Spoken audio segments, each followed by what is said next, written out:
Doctor,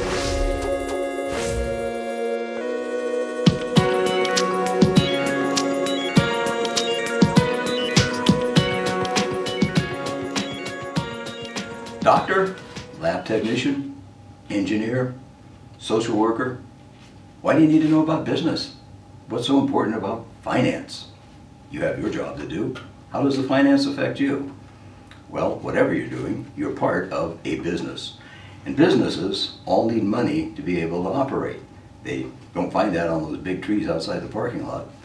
No, they've got to earn it, basically. And they need it so that they can pay bills, pay their employees, pay vendors, buy equipment, buy supplies, and also so that they can be able to invest in research and development to come up with new products and new services.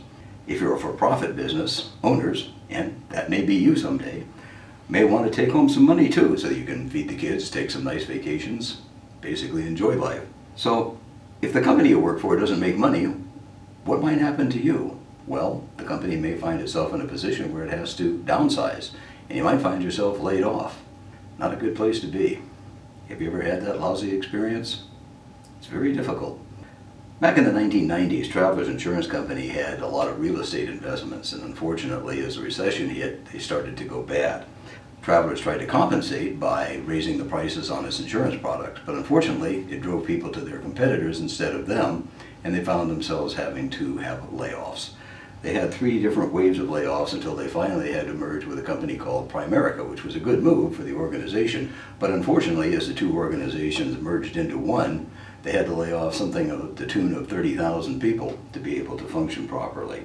I worked in the field of the litigation division at the time as a regional administrator. I worked with people who were lawyers that were there to practice law, to try to help clients, people who wanted to be paralegals, legal secretaries, we had technology people, salesmen, all of these different types of positions, but they all found themselves out of work because of some bad business decisions that were made.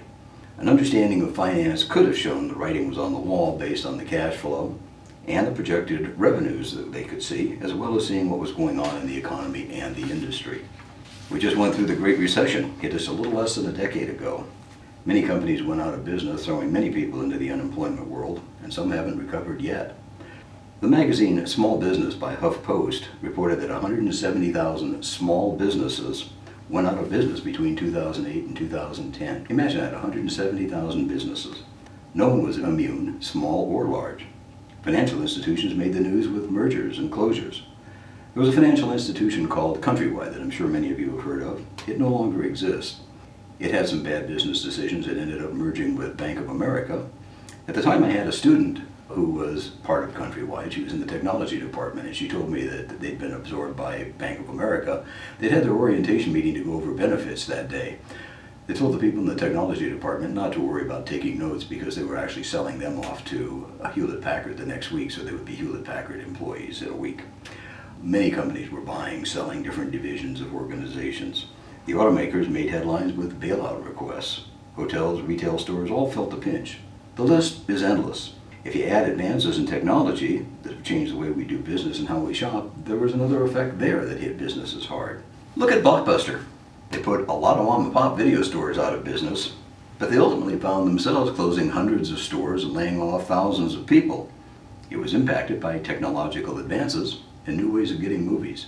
So how do companies avoid this? Well, honestly, sometimes they can't. When the economy is as bad as it was in the recession, it's very difficult. However, they may be able to weather the storm better with good, sound financial practices, long-range planning, budgeting, using their money wisely, monitoring the budget by producing and reviewing financial documents regularly, and generally that means once a month at least, knowing how to spot potential issues and deal with them early. I was the COO of a small law firm around the turn of the century. Gee, that sounds ancient, doesn't it? We did 5-year projections, we created annual budgets, and we monitored our finances every month so we knew where we were at. In fact, I personally monitored the cash flow daily to be aware of potential revenue problems as soon as they started so that we could fix them before they became a trend. We also had a payroll that hit twice a month, and I had to make sure we had the money to be able to do that. We established a business relationship with a bank, and we estimated about how much money we were going to need to be able to survive if we hit a crunch in a given month. And we established that relationship so that we were able to have that money at our hand on a line of credit.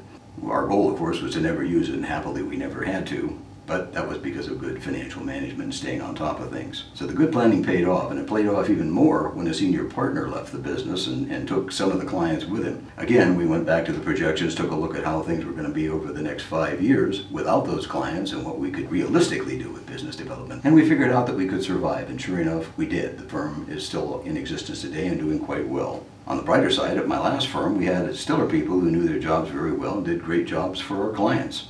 When the recession hit, we were a bit worried, but our clients had plenty of business. They kept us quite busy, and they rewarded us quite well. So what did that mean for everybody in the firm? Everybody from the attorneys down to the file clerks. Well, the company passed on those rewards to them by giving them extra bonuses, making sure they got good raises, anything they could do to show the appreciation for the work and the effort that was put in to help them be a success for the clients. So what's this mean to a person not involved in the daily cash management or finance? Well, the more you know about your company and its business, the more you can understand some of the steps that it takes. The more you can contribute. So learn about your business. Read the company's webpage. Read news articles that involve your company or that involve the industry that it's in. Pay attention to internal communications and observe what's going on in the workplace. Be someone who understands your job and how it fits into the company's business overall. Look for better ways to get things done and share those with decision makers. Enhancing the business can enhance its operations and profits and enable it to better serve customers while leading to greater security and possibly better rewards and opportunities for advancement for everyone in the organization.